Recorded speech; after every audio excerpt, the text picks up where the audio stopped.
Ahoj, som Rišo Gonda, slovenský reprezentant formulovej série GP3.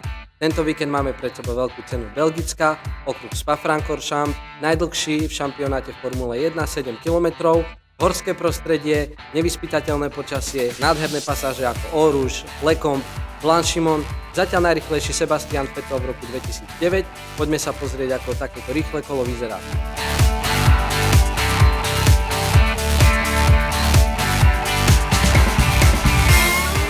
Štartová rovinka tohto nádherného belgického okruhu, ktorý začína prvou veľmi pomalou zákrutou, ktorou sa snažíme dostať čo najbližšie ku tomuto múru. Dole kopec, veľmi dôležitá trakcia a ísť čo najpriamejšie a čo najbližšie práve ku tomuto múru. Je to naozaj strmý dole kopec, ktorý si až tak z pohľadu kameň neuvedomujeme. No a legendárna Eau Rouge, ktorú sa snažíme prejsť akoby čo najplynulejšie, aj keď tie sily, ktoré pôsobia tak ako na monopost, tak aj na jazdca sú veľmi, veľmi veľké. A Formula 1 cez 300 km za hodinu, takže skutočne veľmi, veľmi rýchle.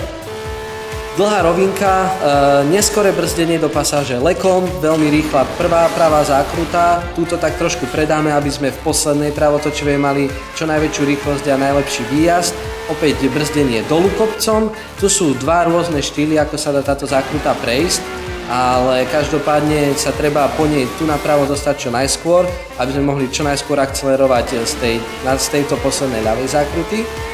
Prichádzame ku dvom skutočne super rýchlym zákrutám na ľavú ruku. Do tej prvej je naozaj veľká výzva vniesť čo najviac rýchlosti, tá druhá nie je potom až taká uzavretá. Veľmi rýchle esíčko, kde spomalujeme veľmi, veľmi dlho, akoby a ten najpomalší bod je dosť neskoro, opäť čo najskôr na plyn.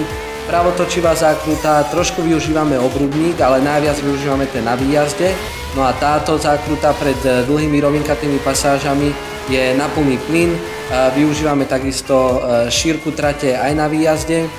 Mierna ľavotočivá zákruta, no a známa pasáž Blanchimont na plný plyn, a kde ideme čo najplynulejšie, aby sme opäť nebrzdili akoby zahnutím ten monopost. Priame brzdenia čo najneskoršie, aby sme mohli si pripraviť poslednú šikanu a z nej samozrejme čo najskôr akcelerovať na cieľovú rovinku.